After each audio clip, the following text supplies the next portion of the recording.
Bien, allez, on va enchaîner avec nos deux derniers panels de la matinée et nos deux derniers panels de ce grand rendez-vous de l'assurance. Alors comme je vous l'ai annoncé tout à l'heure, on va parler d'assurance santé dans ce premier panel et ensuite on passera à un autre panel qui, comme je vous l'ai dit, sera moins une discussion mais plus une présentation successive de certains use cases, mais ça ne m'empêchera pas de poser des questions ou de détailler certaines choses ou certains concepts.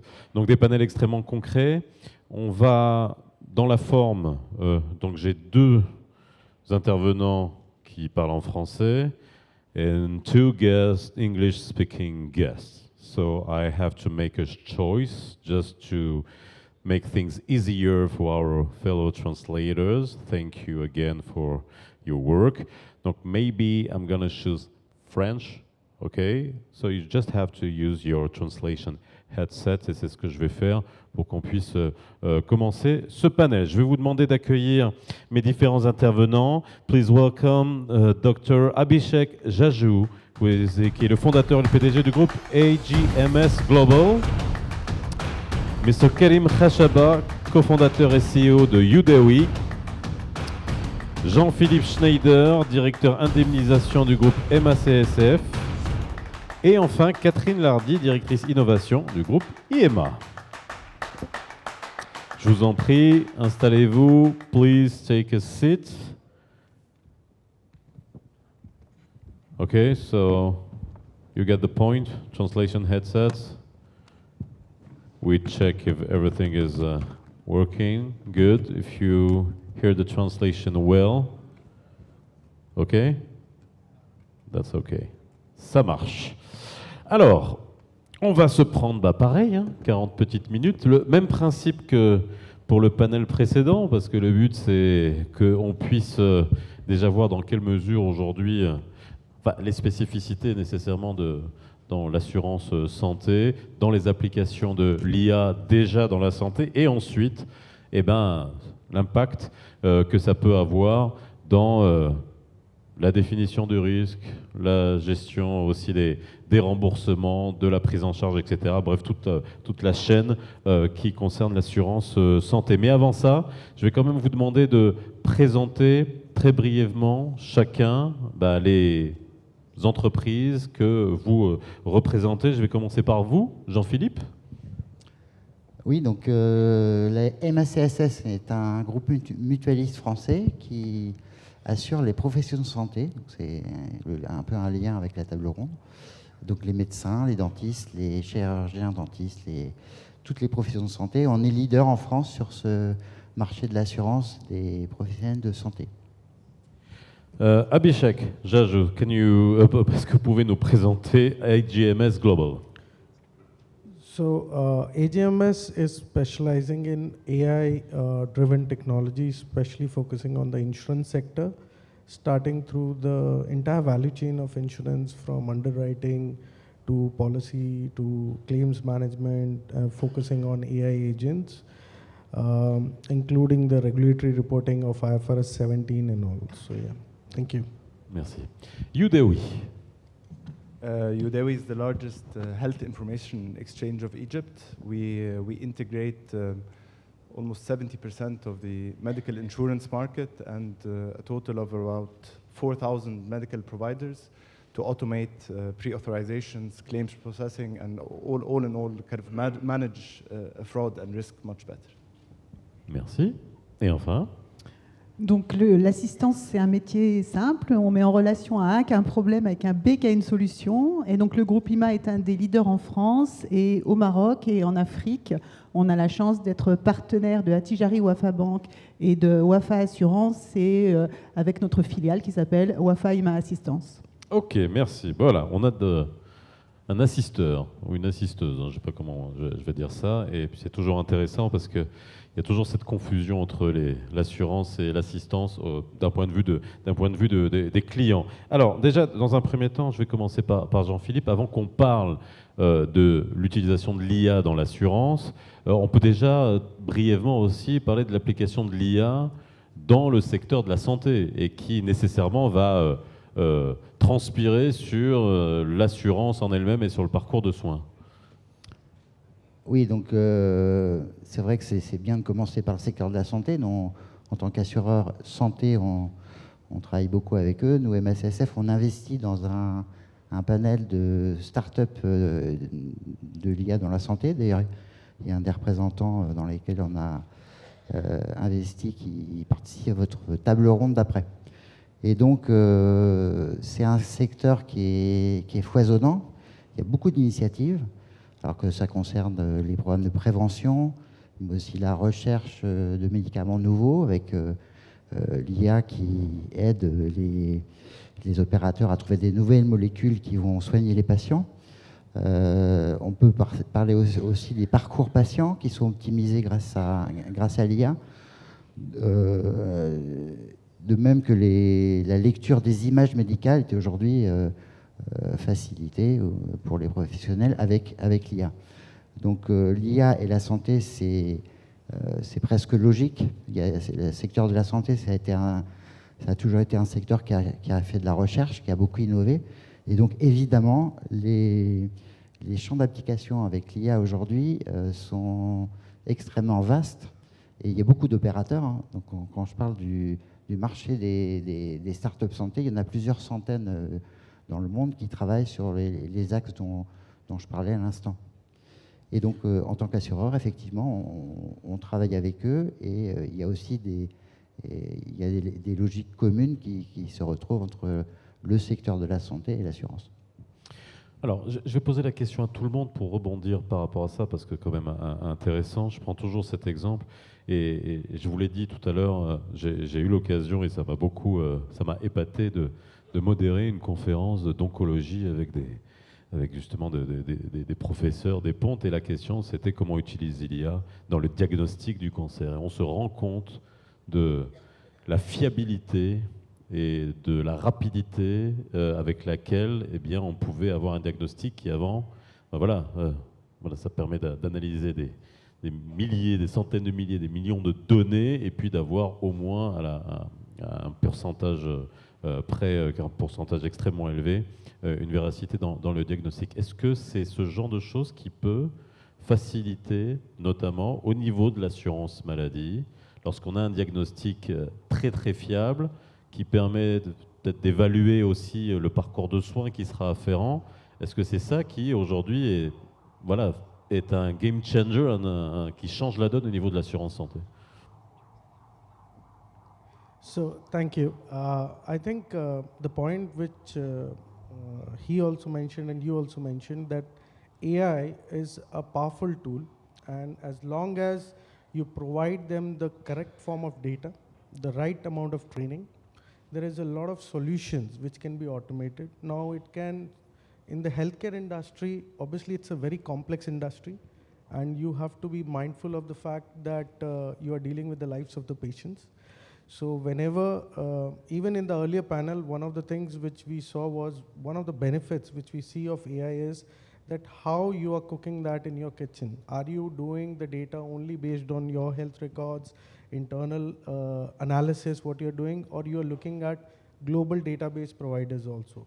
Like one of the things in one of the cases which we saw in US, United Healthcare has actually leveraged data across the world, across geographies, to come out with solutions which trains the AI into coming out with diagnostic, especially on complex procedures.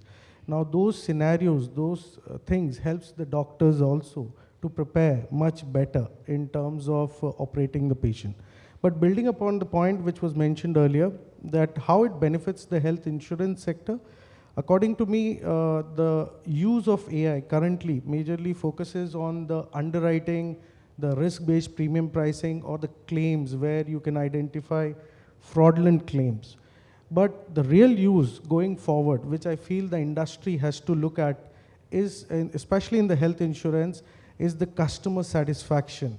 Now, AI agents and AI bots and AI doctors, AI nurses, which has been created based on the training which has been done, can be more, in a simpler way, communicate to the patient, communicate to their objectives, needs. And that's where I see the major amount of focus going in the near future, where how people can improve the customer service. And even from the regulatory perspective also, if you look at it, all the regulators are focusing that any AI tool which you are leveraging should not, should be used in conjunction with the customer's requirement. So that's where we think would be required. Yeah. Karim, je vais vous poser la question notamment sur les marchés émergents, parce que vous avez cette expérience-là. Qu'est-ce qui peut freiner l'utilisation de l'intelligence artificielle dans le secteur de la santé, lié nécessairement aussi à l'assurance santé dans des pays émergents, parce qu'on en a parlé aussi depuis hier avec la disponibilité des données, et puis des systèmes de couverture santé et aussi des mutuelles qui sont aussi différentes.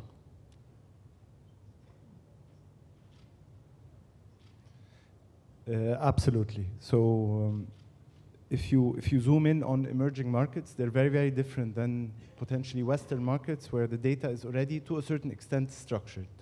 One of the biggest problems or blockers to AI is transforming the data into a structured format that can be consumed by AI. Now, if you look at a country like Egypt or other African countries, a lot of the doctors are still handwriting prescriptions or maybe entering them as free text and so on, and that is a big problem for the data to be ready and to be actually consumed. One of the very interesting use cases we actually found in Egypt is we can use AI to structure the data itself.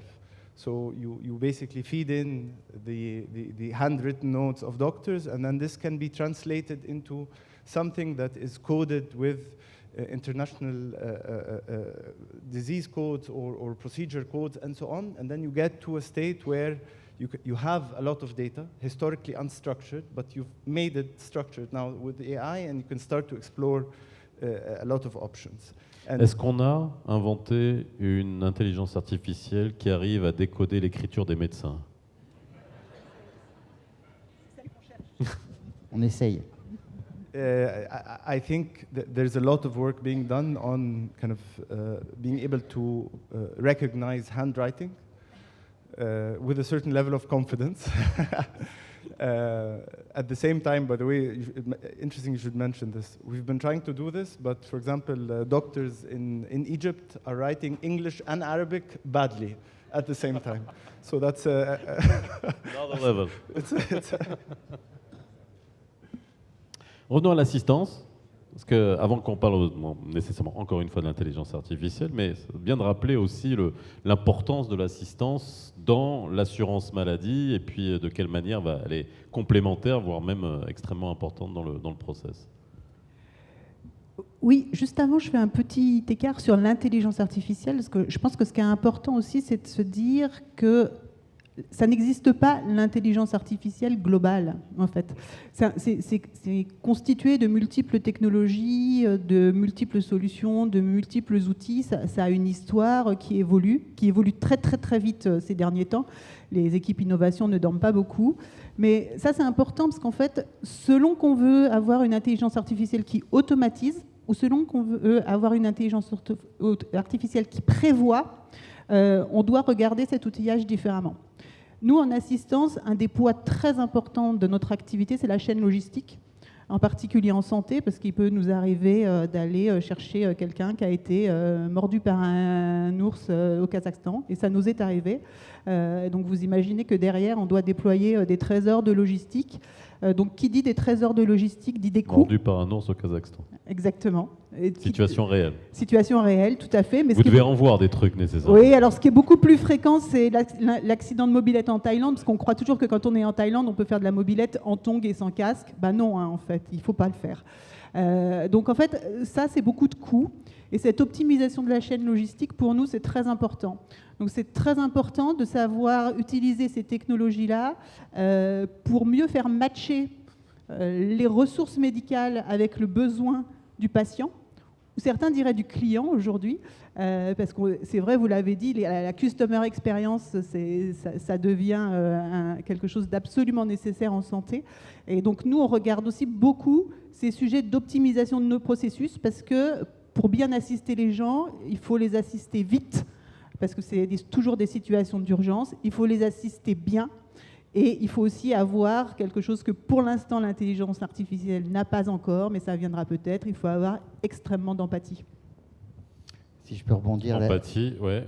Et puis rapidité, non, mais je dis parce que c'est vrai que l'assistance, et puis même dans le fait que, est-ce que ça rentre dans l'application du contrat, parce que c'est tout le temps ça aussi, les grandes discussions qu'il peut y avoir quand vous avez des clients qui confondent assistance et assurance et qui vous appellent. Et, bon bref, ça c'est une autre question. Ouais, c'est un point important parce qu'en fait, les problématiques liées à l'IA qui ont été abordées lors des 2 jours ici, elles sont vraies en santé, elles sont vraies en assurance santé.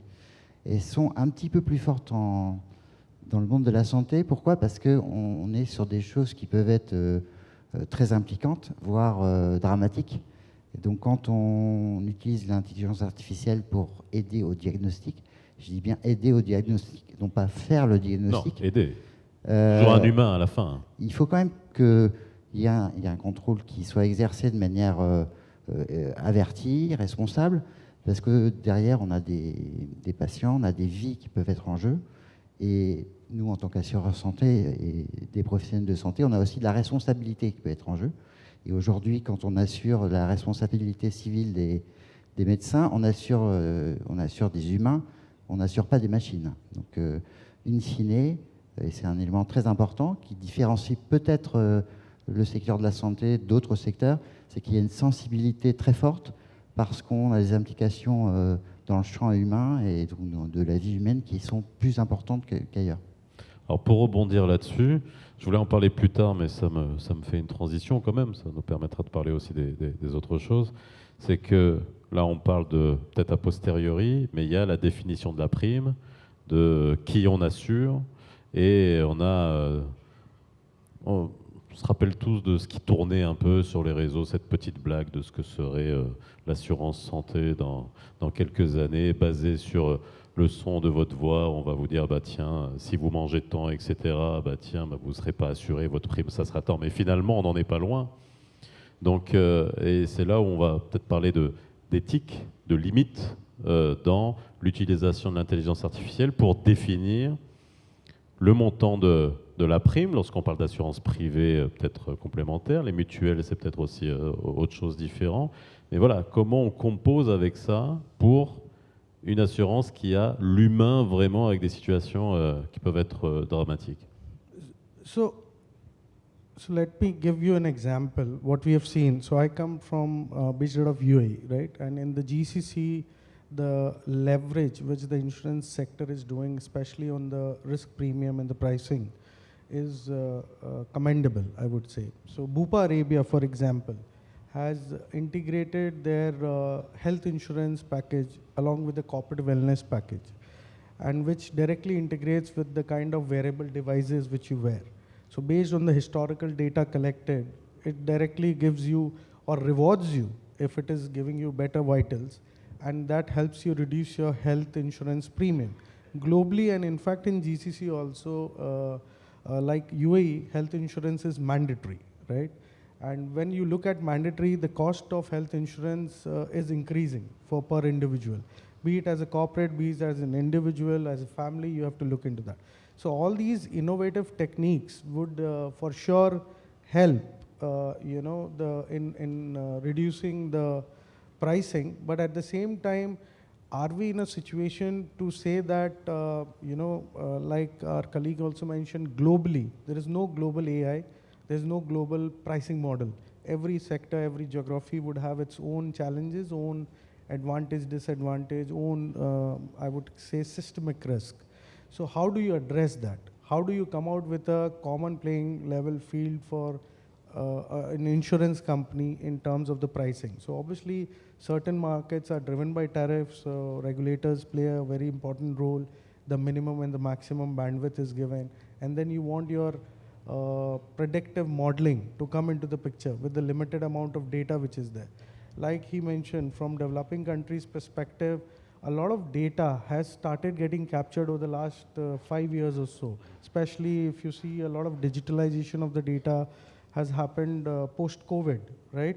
Where a lot of amount of investment is done. But still, if you look at from the countries where we come from, one of the major challenges would be the legacy systems, because you need to upgrade your systems to collect that form of data, to make it structured, to utilize it.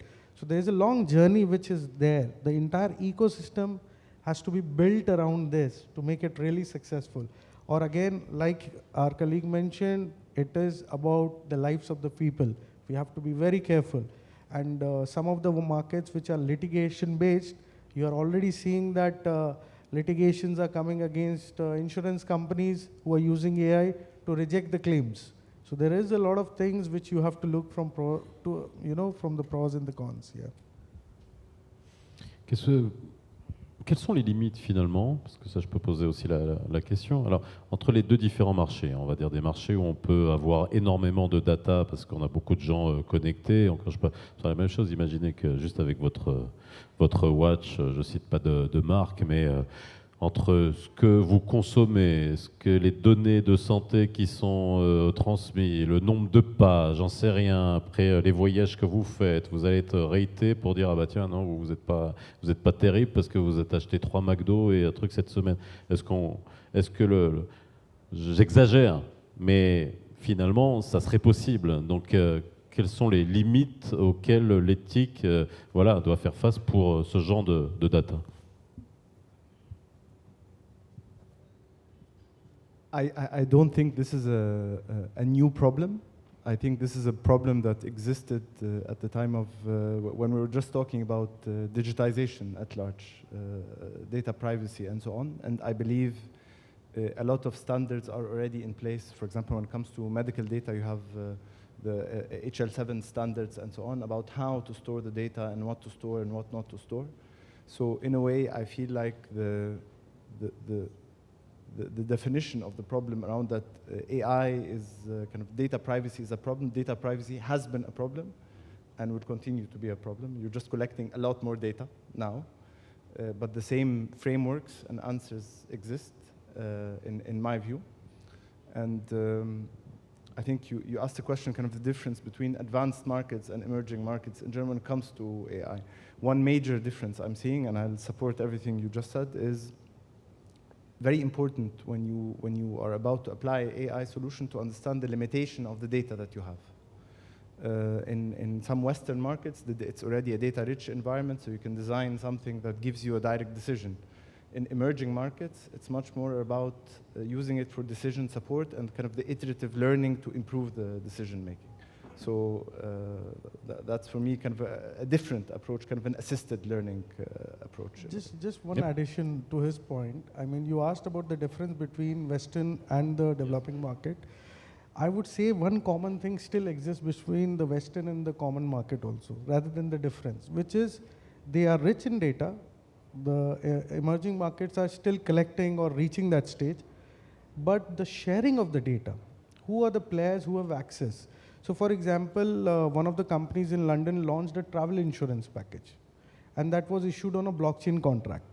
Now all the players, so even if your flight or the baggage gets delayed, immediately, the moment it is updated, the insurance company pays the claim directly to the passenger.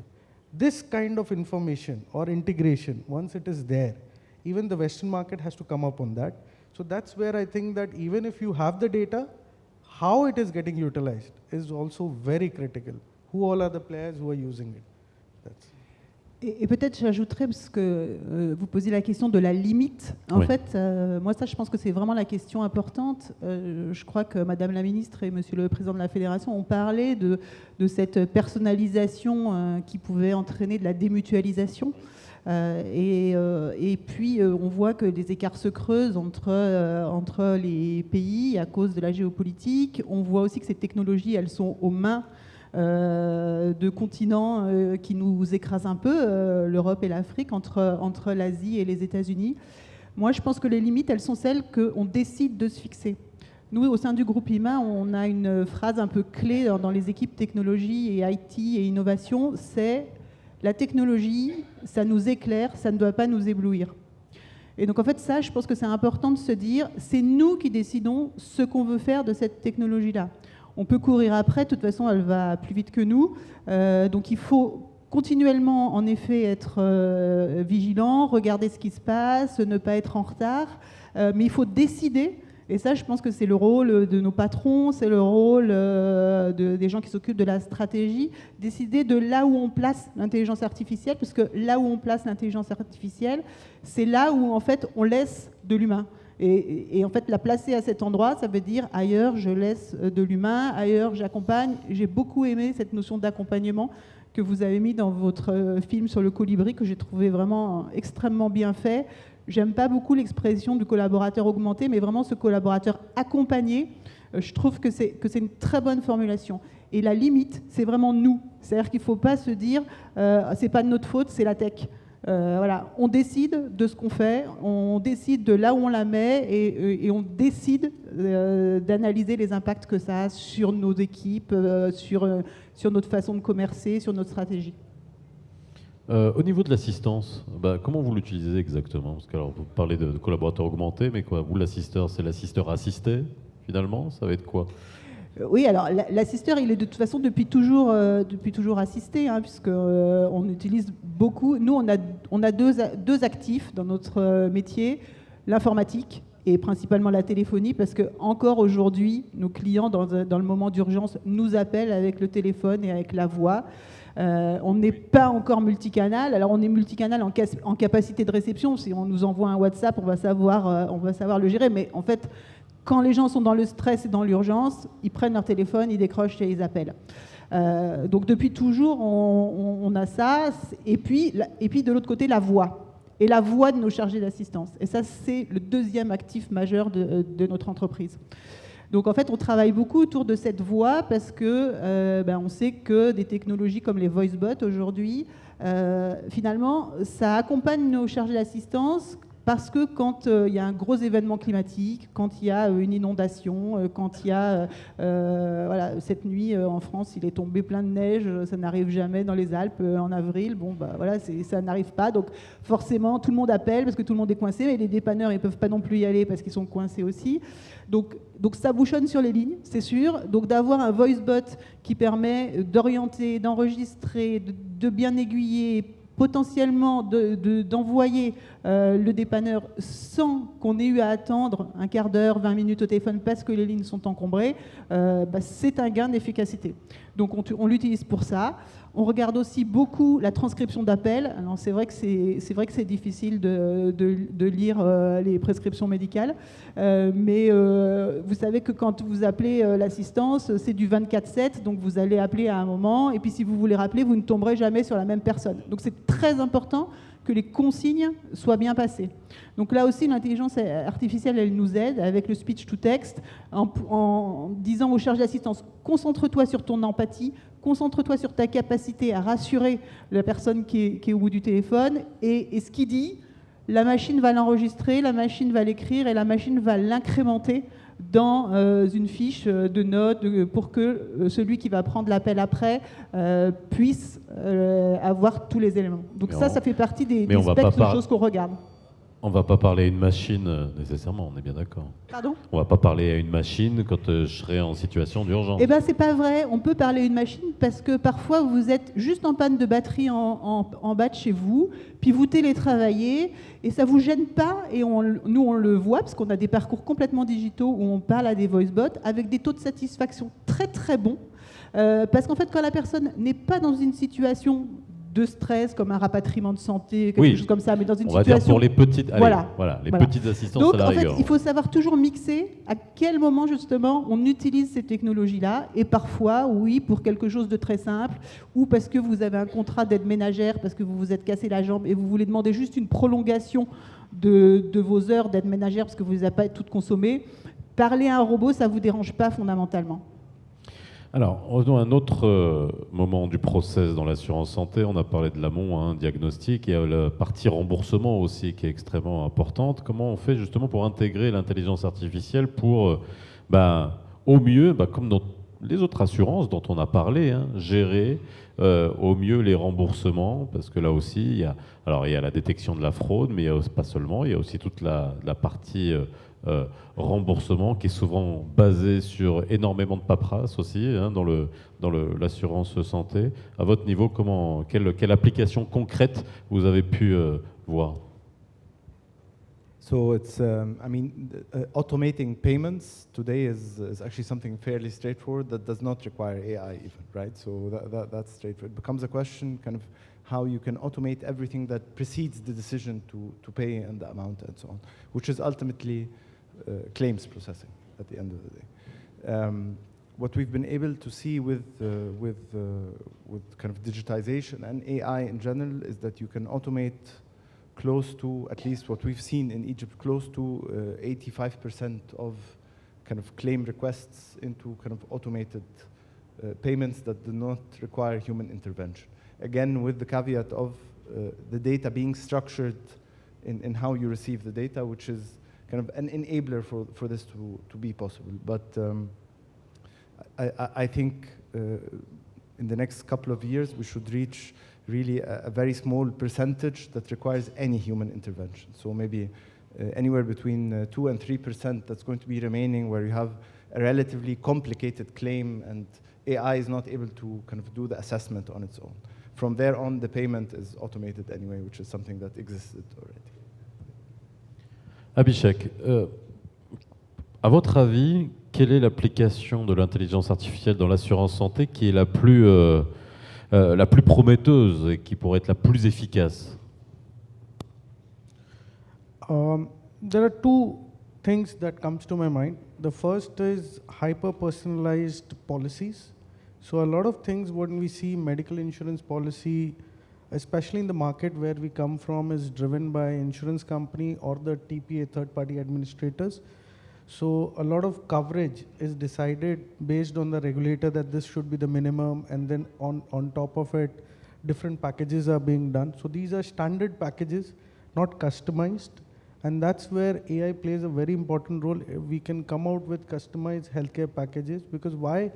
Earlier we were not doing it because one person in the TPA who is processing the claim has to go through the standard policy. So it's much easier to go through the standard policy rather than customized policy.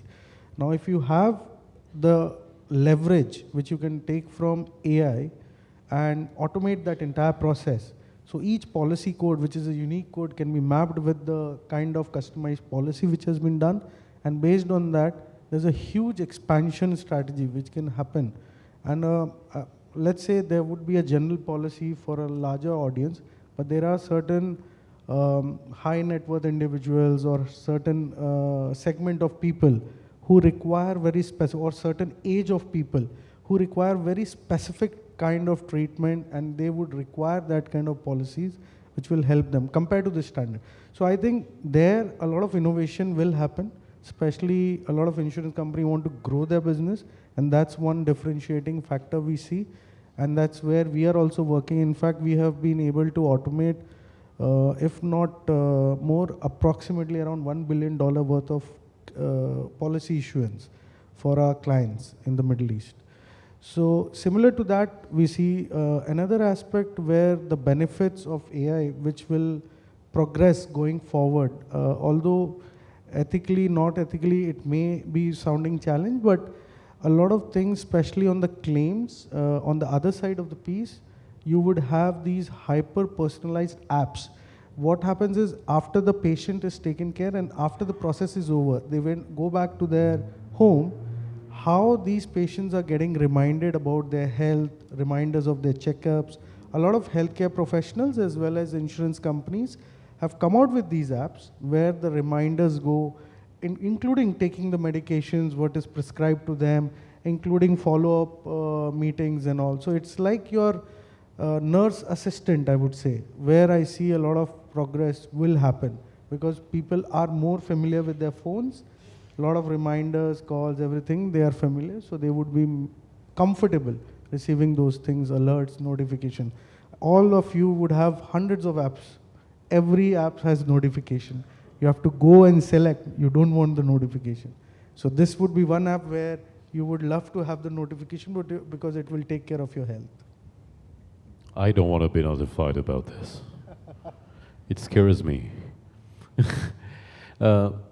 Est-ce qu'on peut, question générale, hein, et puis même très généraliste, c'est les risques finalement aussi auxquels il faut faire face avec ça. Alors, on a déjà parlé de l'éthique, de la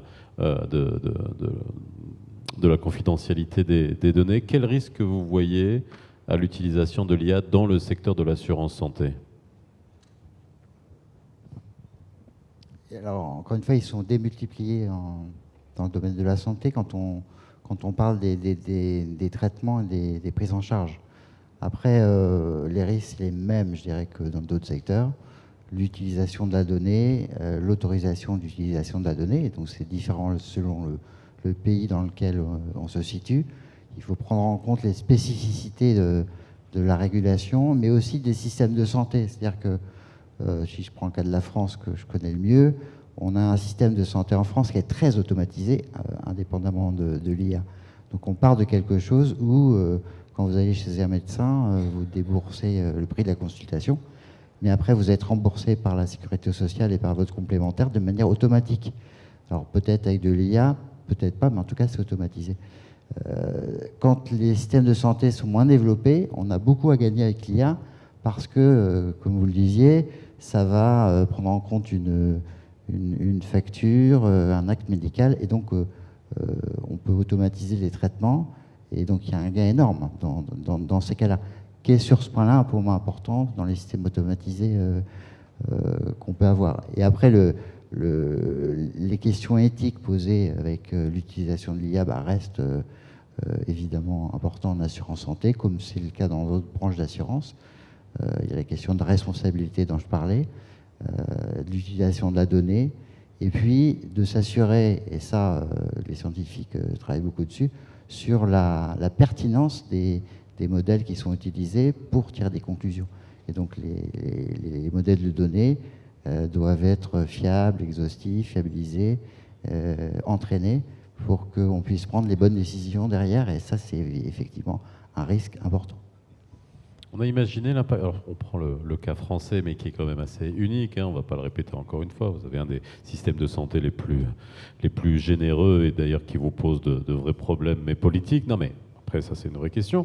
Après, il y a des différences sur des systèmes comme le Maroc, où il faut quand même saluer pour un pays comme le Maroc d'avoir une couverture santé universelle qui a été lancée avec tous les challenges que ça représente en termes de financement.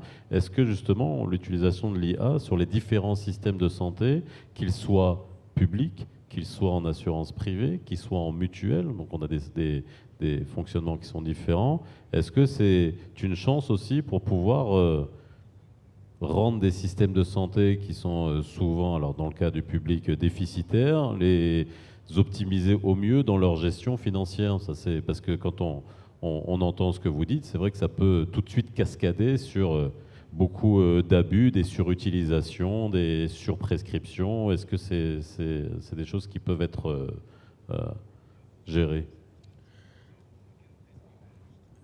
I think it's a very difficult question. And the reason being that AI, which we are talking about, is again developed on a solution software, right? And that software has to talk to other softwares, which are developed on different technology. So one which we have developed, our solution is on Python-based language. Now there are any other software which are on Java and other things. The technology has to integrate with itself. That's where the major part is. So again, if I look at putting your question into perspective, can we streamline the entire value chain of the insurance, health insurance side? Yes, it is possible. But at the same time, there is a cost which the organization has to see in terms of refining your existing system, in terms of refining the collection process of the data, in terms of refining on how you do the reporting side.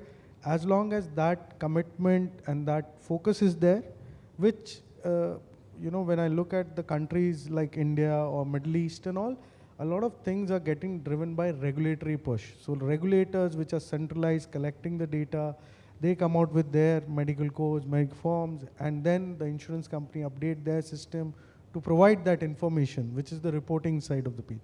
Like he mentioned about France, which is already automated. So those kind of things, initiative have been taken place and it's been working stabilized. But again, is it that level of investment to satisfy the regulatory requirement, or you're looking at much more beyond that, where your question of streamlining the entire system, and as long as the commitment is there is huge potential on that, huge. De toute façon, qu'on soit un État, une mutuelle ou nous, ou n'importe quelle société, le principe est en règle générale toujours le même. Il faut avoir au moins égal, mais plus de rentrées que de sorties. Alors pour les États, ça marche parfois un peu moins bien, non, et pour l'État français, ça peut marcher aussi parfois beaucoup moins bien. Bon, néanmoins, c'est un principe de base, il faut que la balance soit équilibrée. Je pense que quand même, cette technologie, et vous en avez parlé en particulier sur les sujets de détection de fraude, et nous, on sait qu'on a un système de santé sur lequel il y a une volumétrie de fraude qui est importante, pas démentielle, mais qui est quand même importante. Et de toute façon, cette technologie-là, sur tous ces sujets de détection de fraude, d'amélioration des processus, elle devrait normalement permettre de faire un cost containment à peu près à tous les étages.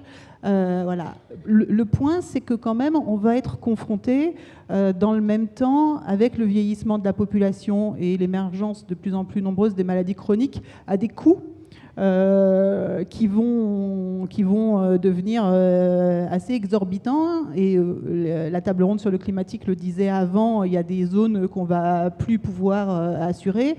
On va avoir le même sujet avec les personnes. Donc voilà, donc ça, l'IA va peut-être aussi nous aider à mieux prévoir et mieux anticiper ces évolutions des maladies et de leurs coûts afférents. Bien, alors... Il me reste 2 minutes. Que tu me faisais signe, il y a 2 minutes qui restent. Non, c'est juste pour revenir sur l'assistante et finir là-dessus. C'est vrai qu'on a parlé de la chaîne logistique, mais il y a quand même des médecins qui se déplacent quand on a des interventions. Et là, est-ce qu'il y a de l'assistance aux médecins, et est-ce que le médecin utilise de l'IA justement pour l'aider? De quelle manière c'est intégré aussi à ce niveau-là? Alors oui, ça commence. C'est pas encore extrêmement diffusé, mais ça commence. Vous en aurez des exemples d'ailleurs de choses qui sont faites dans la table ronde d'après. Mais peut-être que le médecin en lui-même est accompagné, et surtout, en fait, c'est la plateforme médicale qui est accompagnée. C'est-à-dire qu'aujourd'hui, on va pouvoir être en capacité, avec l'accès à de nombreuses datas du monde entier, juste une infirmière ou un chargé d'assistance, elle va pouvoir mieux anticiper la capacité à faire appel à un médecin ou à pouvoir traiter le sujet elle-même. On a des professions médicales comme par exemple la neurologie, la pédiatrie. On n'a pas 24 heures sur 24 ces professions-là qui sont des professions en tension et qui sont rares.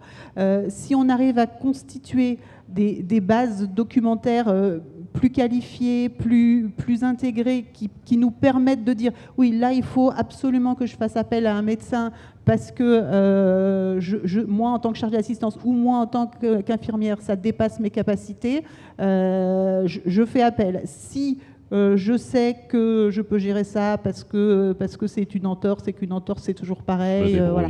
Donc en fait ça, on regarde aussi beaucoup ça avec nos médecins, cette capacité à réguler le flux du plateau, à faire appel à eux quand il y a vraiment besoin et avec la disponibilité qui est la leur. Dernier point, dernier mot. Pour répondre à votre question qui est très intéressante, la réponse c'est oui. L'IA aide les professionnels de santé à mieux travailler, et notamment à leur alléger la charge administrative qui est lourde, pour se consacrer à plus de temps médical utile. Et c'est très important. Ça peut être des comptes rendus d'entretien. Parce que j'ai particulièrement en France, je regardais la quantité de temps en bureaucratie à remplir à paperasse, c'est juste impressionnante. Quoi. Ça, c'est sûr que vous avez raison, c'est un vrai sujet de gain pour la santé. Merci à vous pouvez les applaudir. Merci beaucoup d'avoir discuté avec moi de ce sujet. On va se prendre une petite photo, comme d'habitude.